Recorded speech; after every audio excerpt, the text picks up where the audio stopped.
محمد رسول الله لا إله إلا الله علي ولي الله. So here's a story that some of you might be familiar with. It involves a character by the name of Ammar al-Duhani. It's a very interesting encounter that takes place in the time of Imam al-Sadiq in the city of Kufa. Ammar al-Duhani is summoned to court to provide a testimony. The judge presiding over that particular case was the supreme judge appointed by the Umayyad regime at the time, a man known as Ibn Abi Layla. Now, Ibn Abi Layla was a notoriously anti-Shia, and he despised every iota of the followers of the Ahlul Bayt. So when Ammar al-Duhani goes to court, Ibn Abi Layla refuses to accept his testimony, and he says to him, قُمْ يَا عَمَّارْ فَقَدْ عَرَفْنَاكَ لَا تُقْبَلْ شَهَادَتُكَ. Get up and leave my court because your testimony is not accepted. And then he provides a justification, if you like, which in a way was a bombshell as far as Ammar al-Duhani was concerned. He says to him, لِأَنَّكَ رَافِضِي, because you are a Rafidi. That's why your testimony cannot be accepted in this court. So Ammar gets up, and the hadith says, قَامَ وَقَدْ ارْتَعَدَتْ فَرَائِصُهُ. He was trembling, he was shaking. وَاسْتَفْرَغَهُ الْبُكَاء. And he began crying and weeping in a vigorous manner. Ibn Abi Layla looks at him and he says to him, أَنْتَ رَجُلٌ مِّنْ أَهْلِ الْعِلْمِ. Ammar, I have known you to be a man of knowledge, a man who reports narrations. إِنْ كَانَ يَسُوءُكَ أَنْ يُقَالَ لَكَ رَافِضِي. If you're insulted by being labeled a Rafidi, فَتَبَرَّأْ مِنَ الرَّفْضِ فَأَنْتَ مِنْ إِخْوَانِنَا. Then all you have to do is relinquish your Rafidi faith, and you'll be one of us, you'll be a brother to us. فَقَالَ لَهُ عَمَّارِ يَا هَذَا مَا ذَهَبْتُ وَاللَّهِ حَيْثُ ذَهَبْتُ. I am not crying for the reason that you stated, because I feel left out. Rather, I'm crying for two reasons. I'm crying for me, and I'm crying for you. The reason I'm crying for me, فَإِنَّكَ نَسَبْتَنِي إِلَىٰ رُتْبَةٍ شَرِيفَةٍ لَسْتُ مِنْ أَهْلِهَا. Listen to this. This is because you gave me a title that I don't deserve. You claim that I'm a Rafidi? وَيْحَكْ, woe unto you. لقد حدثني الصادق عليه السلام أن أول من سمي الرفضة السحرة الذين لما شهدوا آية موسى في عصاه آمنوا به واتبعوه. My master Imam al-Sadiq has told me that the first people to receive this title, which in the eyes of the oppressors is a pejorative, but in our eyes it's an honorary distinction. The first to be called Rafidah were the sorcerers of the Pharaoh, who once they witnessed the sign of Moses and how his cane turned into a giant serpent which gobbled up all the magic. They then opted to follow Moses. وَرَفَضُوا أَمْرَ فِرْعَوْنَ. They rejected the command of Fir'aun, and that's why they were called the rejectors, the Rafidah. So I cry because you've given me a title that I just don't deserve. I know deep down I'm not a Rafidi. And then he says to him, وَإِنَّمَا بَكَيْتُ عَلَى نَفْسِي. I cried for me, خَشِيتُ أَنْ يَطَّلِعَ اللَّهُ عَزَّ وَجَلَّ عَلَى قَلْبِي. I'm afraid that God will look into my heart. God knows more about me than I know about myself. He is closer to me than my jugular vein. He knows my sins, and He knows my wrongdoings, and He knows about my transgressions. God will say to me, Ammar says, Ya Ammar, أَكُنْتَ رَافِضًا لِلْأَبَاطِيلِ. O Ammar, were you truly a rejecter of falsehoods? عَامِلًا بِالطَّاعَاتِ كَمَا قَالَ لَكَ. Were you truly obedient to me and my commandments just as you were labeled? And if God then forgives me, then me wearing the title of rejecter, the title of Rafidi, will bring my levels down if I'm forgiven. And if I'm not, وَمُوجِبًا لِشَدِيدِ الْعِقَابِ عَلَيَّ إِن نَاقَشَنِي. I will then deserve the severest of punishments if God chooses to do so. إِلَّا أَن يَتَدَارَكَنِي مَوَالِيَّ بِشَفَاعَتِهِمْ.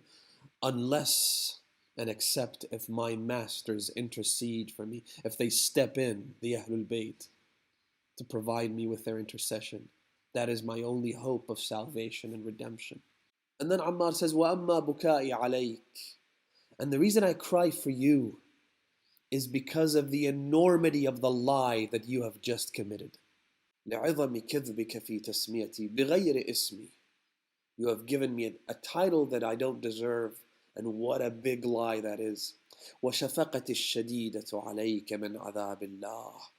And I sympathize for the great chastisement and punishment that you now deserve for giving me a title that I don't deserve. A title that you perceive to be the worst pejorative, the worst insult. I cry out of sympathy for you. كيف يصبر بدنك على عذاب كلمتك هذه. How will your body persevere? How will you bear the punishment and the pain? Now people understand this hadith the wrong way. They think it's a license to call ourselves Rafidis and rejectors. They even put a cute little Ra character in front of their Facebook and Twitter and Instagram profiles, in a tongue-in-cheek kind of way, that I'm a Shia. And while I admire the sentiment, this story is telling us to do the exact opposite. Ammar al-Duhani cries because he says, now I see that people think of me as a follower of Imam al-Sadiq, when in fact, I am not. Nothing about me says I'm a Shia. Nothing about me says I reject falsehood and sin. Not the way I look, not the way I speak.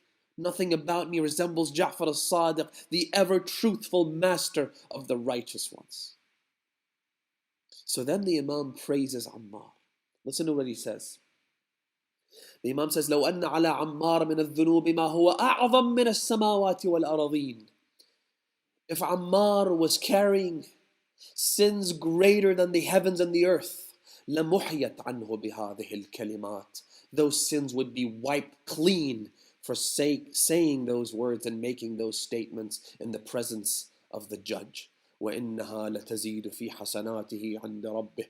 And those words that he made, that declaration, will increase his rewards in the eyes of God to the point that even the smallest grain will be amplified and exaggerated until it becomes greater than the entire earth by a factor of 1,000. The Imam praises Ammar, but for what exactly?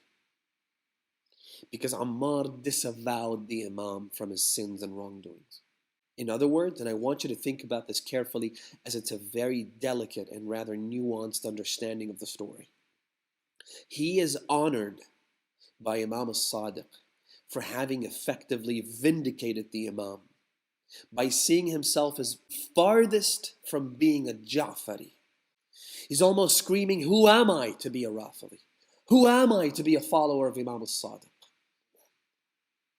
Now, brothers and sisters, we cry for the fact that the shrines of our Imams have no domes to shade them. We cry because their graves are devoid of visitors. We cry for the desecration to which the formerly glorious shrines of Baqi' have been subjected. And we should. But you know what? For once, let us cry for an even greater travesty of justice. Let's cry for something that's even more soul-screeching. You know what that is?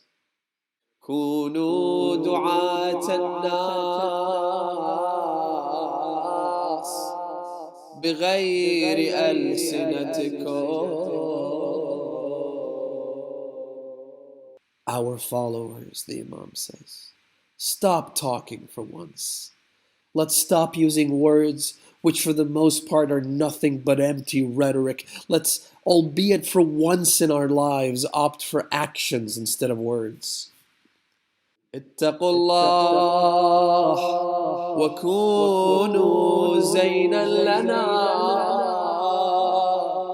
ولا تكونوا شيئا علينا. جروا إلينا كل مودة وادفعوا عنا كل قبيح. How shameful that our Imam even has to ask. Imam al-Hadi is saying, be pious. Then he says, be a source of honor for us. Don't be a sign of shame for your Imams. It's disgraceful. Wallahi, it's disgraceful. Let's make an also feeble attempt to realize that it's shameful and disgraceful to hear that a business run by an atheist is more honest than that of a Muslim. It's disgusting to have retailers panic when they see a conspicuously Muslim man or woman walk into their store and send a sales agent to ensure they don't steal something. It's disgraceful that in an attempt to absolve the Prophet of Islam from our misdeeds and immoralities, there are now those who say Islam is one thing, Muslims another. Don't judge Islam by the actions of Muslims. They will say this. By God, it's shameful that even we've begun to believe this, as if to succumb to this scandalous and reprehensible reality. Islam is one thing, Muslims another. What does Imam al-Sadiq want from you and I? He says, be pious, be observant, be honest, be trustworthy. And when you do that, people will say, هذا أدب جعفر فيسرني ذلك. When you're good, people will say, here's a Shia, and that pleases me, the Imam says. But when you don't, when we assume ourselves to be above God's law, that despicable, inflated sense of entitlement and self-conceit, that because we are Muslim or because we are Shia, we are taking the fast lane straight into paradise.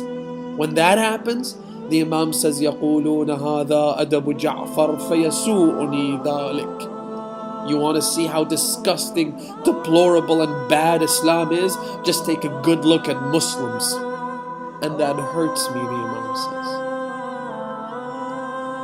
That's what we should be crying about. That's what we should be crying about, not just Baqi. That's what we should be crying about, not just Baqi.